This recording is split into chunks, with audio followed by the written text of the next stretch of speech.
BFM Business, BFM Bourse, la carte IMO.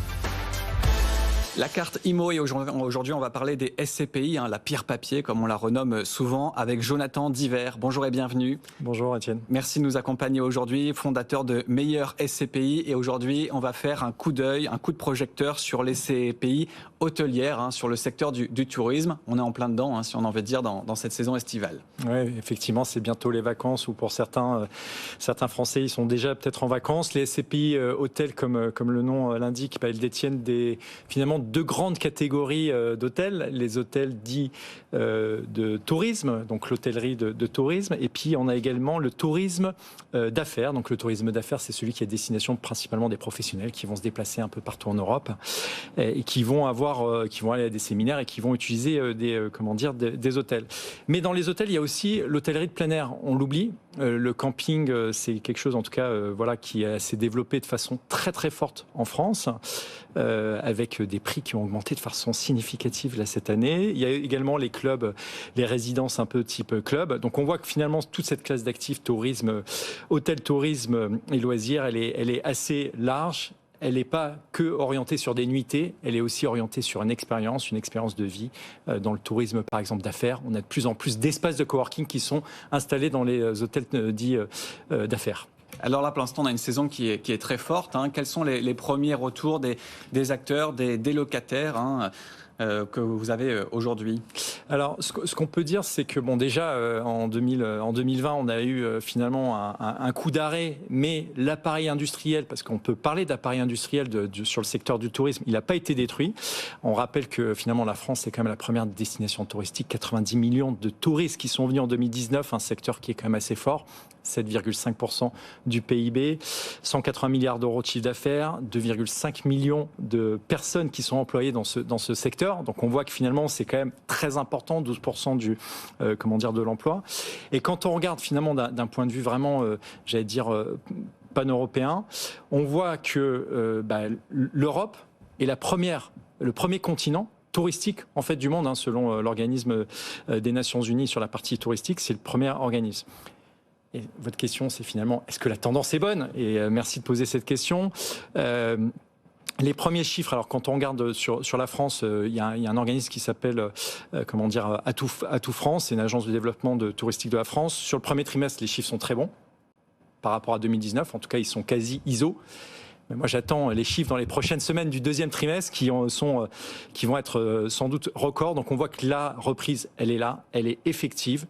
Que finalement, quand on est investisseur, dans des murs d'hôtels, on voit que l'Europe est un marché qui est construit, qui est installé et qui regorge d'opportunités et d'opportunités avec des développements futurs à venir. Et si on a envie de diversifier son patrimoine, car c'est bien sûr de la diversification, quels sont les SCPI, quels sont aujourd'hui les véhicules dans lesquels on peut investir dans ce secteur hôtelier? Alors effectivement, je pense que c'est important de rappeler que déjà la SCPI en général, c'est une poche de son patrimoine. La SCPI hôtelière, c'est une poche de diversification dans son portefeuille SCPI.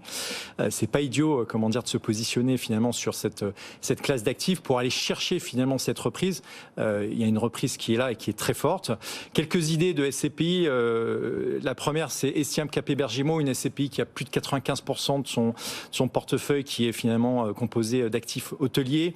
Une deuxième, Atrimotel, avec un opérateur qui a 100%. Pour le coup, on est sur un pure player et un acteur historique finalement de l'investissement, immobilier, hôtelier et aussi du private equity. Donc on a vraiment avec Atrimotel un peu un des meilleurs spécialistes sur le secteur. Et puis après, il y a une autre SCPI qui s'appelle PF Hospitalité Europe, avec une SCPI qui a à peu près 35% de ses actifs qui sont composés d'hôtels de manière pan-européenne. Donc on voit que finalement, c'est possible de se positionner cette classe d'actifs en bénéficiant finalement de la reprise, qu'elle soit nationale ou pan-européenne sur ces véhicules. En termes de rendement, alors c'est des projections, mais quels sont les rendements attendus sur les SCPI?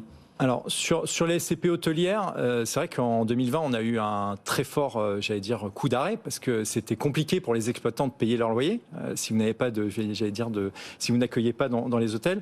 Les perspectives pour l'année 2022, elles sont comprises entre 4,5% et 5%. Donc, vous voyez que c'est plutôt très bien. Il y a un point qui est important, c'est que la valeur du capital, entre 2020, 2021, 2022, finalement, elle a été quasi ISO. Et on voit vu qu'il y a un intérêt fort des investisseurs, il risque d'y avoir une appréciation possible. Ah oui, en termes de demande. Demande sur la valeur du capital. Oui, parce qu'on est sur des SCPI qui ont des capitalisations moyennes, on a envie de dire, dans le secteur.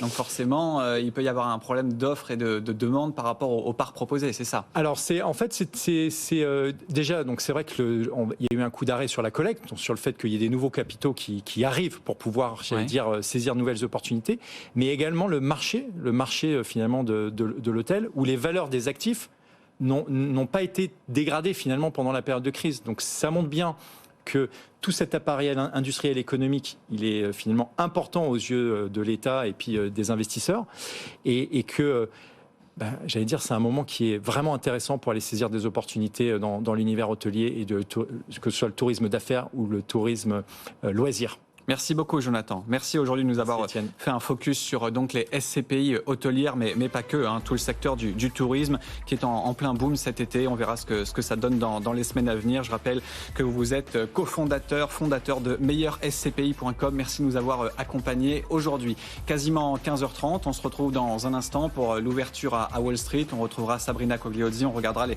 valeurs qui font l'actu, et puis on reviendra également sur la séance du jour. Je rappelle que c'est une séance de rebond à la Bourse de Paris après une perte de 0,4% d'un CAC 40 qui regagne 0,4%. Donc on revient au point mort, 6235 points pour l'indice parisien.